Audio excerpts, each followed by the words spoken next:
Baik, Om Swastiastu, selamat sore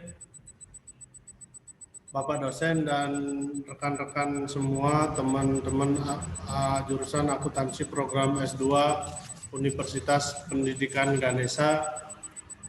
Pada kesempatan hari ini, saya Kadek Payas Suputra dengan NIM 2029141021 akan mempresentasikan materi yang berjudul akuntansi pemerintahan pusat. Untuk mempersingkat waktu, langsung saja saya bahas. Adapun pokok bahasan ada 7. Yang pertama, pengertian sistem akuntansi pemerintah pusat. Yang kedua, ruang lingkup sistem akuntansi pemerintah pusat. Yang ketiga, tujuan dari sistem akuntansi pemerintah pusat. Yang keempat, karakteristik sistem akuntansi pemerintah pusat. Yang kelima, kerangka umum sistem akuntansi pemerintah pusat. Yang keenam, proses penyusunan laporan keuangan pemerintah pusat. Yang ketujuh, komponen laporan keuangan pemerintah pusat. Langsung saja ke pembahasan yang pertama.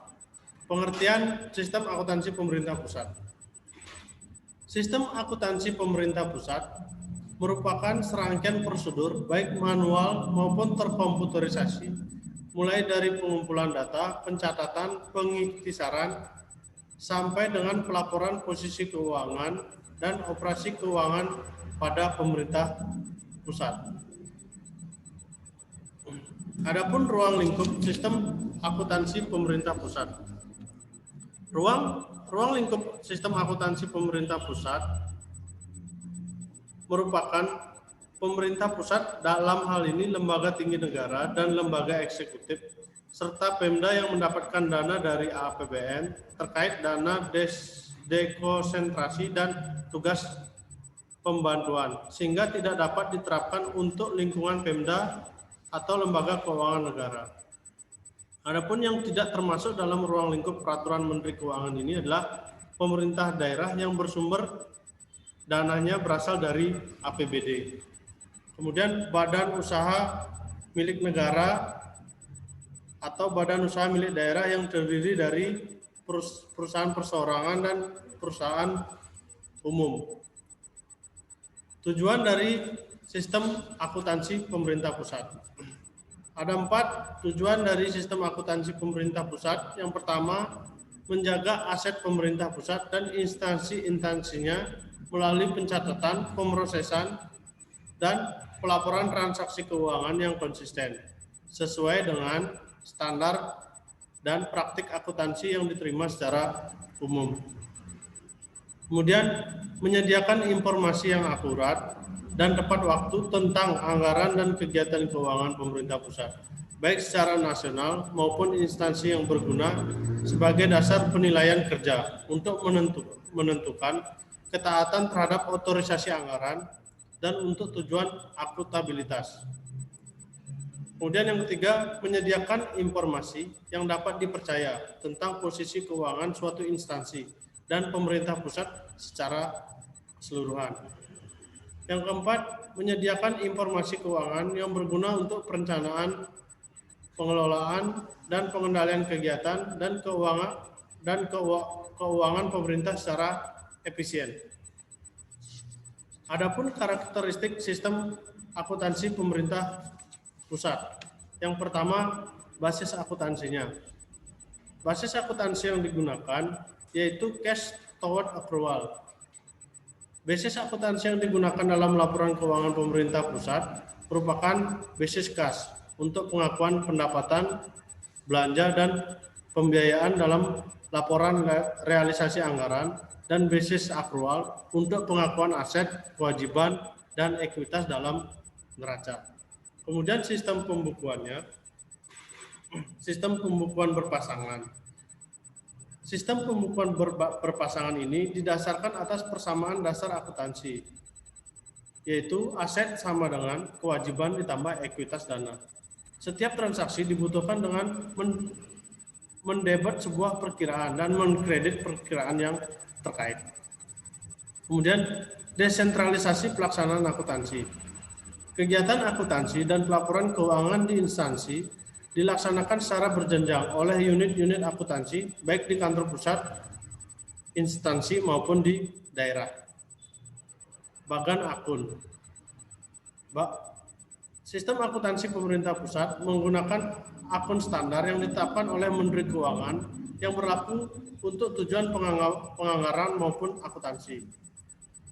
Kemudian standar akuntansi pemerintahan. Sistem akuntansi pemerintah pusat mengacu pada standar akuntansi pemerintahan atau SAP dalam melakukan pengakuan, penilaian, pencatatan, penyajian, dan pengungkapan terhadap transaksi keuangan dalam rangka perencanaan, pelaksanaan anggaran, pertanggungjawaban akuntansi, dan pelaporan keuangannya.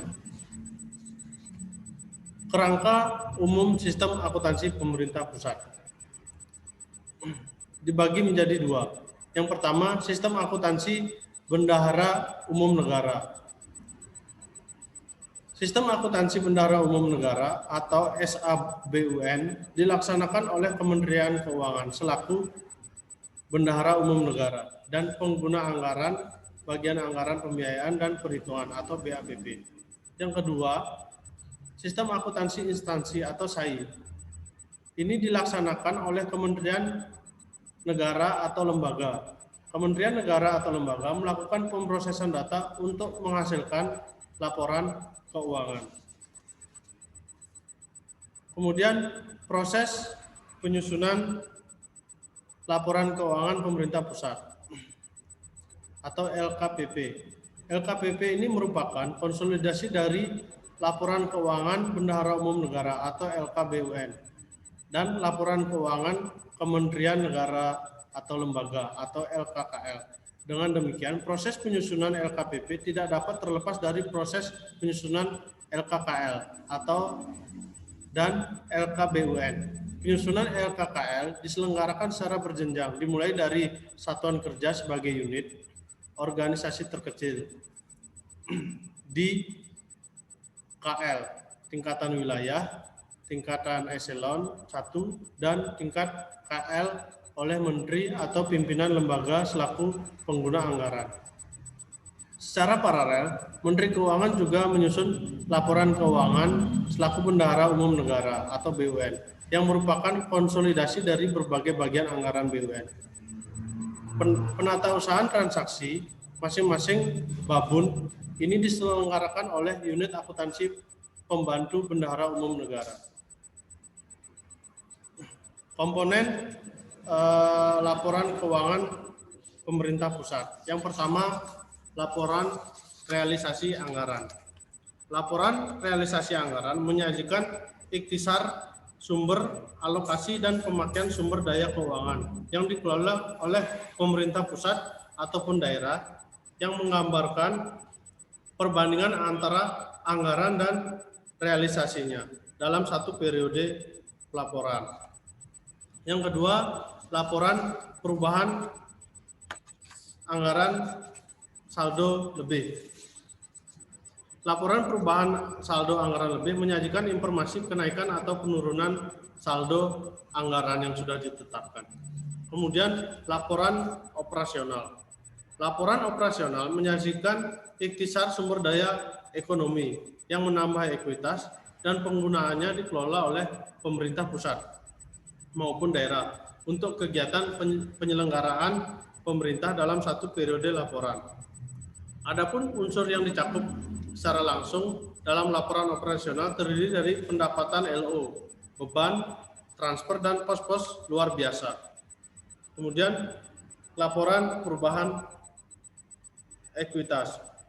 Laporan perubahan ekuitas menyajikan informasi kenaikan atau penurunan ekuitas tahun laporan dibandingkan dengan tahun sebelumnya, yang sekurang-kurangnya berisi pos-pos seperti ekuitas awal atau ekuitas tahun sebelumnya, kemudian surplus atau defisit pada periode yang bersangkutan, dan koreksi-koreksi yang langsung menambah atau mengurangi ekuitas. Kemudian ekuitas akhir.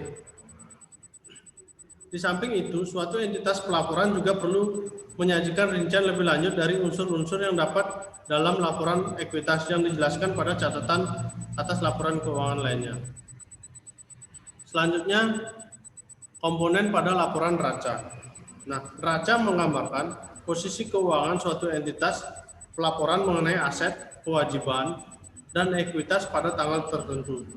Adapun unsur yang dicakup oleh neraca terdiri dari aset, kewajiban, dan ekuitas. Kemudian laporan arus kas. Laporan arus kas menyajikan informasi kas sehubungan dengan aktivitas operasi, investasi, pendanaan, dan transitoris yang menggambarkan saldo awal, penerimaan, pengeluaran, dan saldo akhir kas pemerintahan pusat maupun daerah selama periode tertentu. Adapun unsur yang dicakup dalam laporan arus kas terdiri dari penerimaan pengeluaran kas. Yang terakhir, catatan atas laporan keuangan lainnya. Catatan atas laporan keuangan lainnya meliputi penjelasan naratif atau rincian dari angka yang tertera dalam realisasi anggaran, laporan perubahan, laporan operasional, laporan perubahan ekuitas, neraca, dan laporan arus kas. Catatan atas laporan keuangan juga mencakup informasi tentang kebijakan akuntansi yang digunakan oleh entitas pelaporan dan informasi lain yang harus dianjurkan untuk diungkapkan di dalam standar akuntansi pemerintahan, serta ungkapan-ungkapan yang diperlukan untuk menghasilkan penyajian laporan keuangan secara wajar. Catatan atas laporan keuangan pengungkapan menyajikan hal-hal sebagai berikut. Contohnya, mengungkapkan informasi umum tentang entitas pelaporan atau entitas akuntansi. Kemudian menyajikan informasi tentang kebijakan fiskal, keuangan, dan ekonomi makro. Kemudian menyajikan ikhtisar pencapaian target keuangan selama satu pelaporan.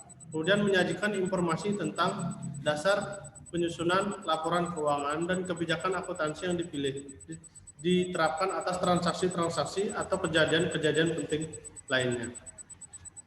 Demikian presentasi dari saya ucapkan terima kasih pada Bapak dosen pengampu dan rekan-rekan sekalian. Jika ada tanggapan, pertanyaan, sanggahan, dipersilakan untuk mengisi di kolom komentar. Akhir kata saya ucapkan terima kasih. Om Santi Santi Santi Om.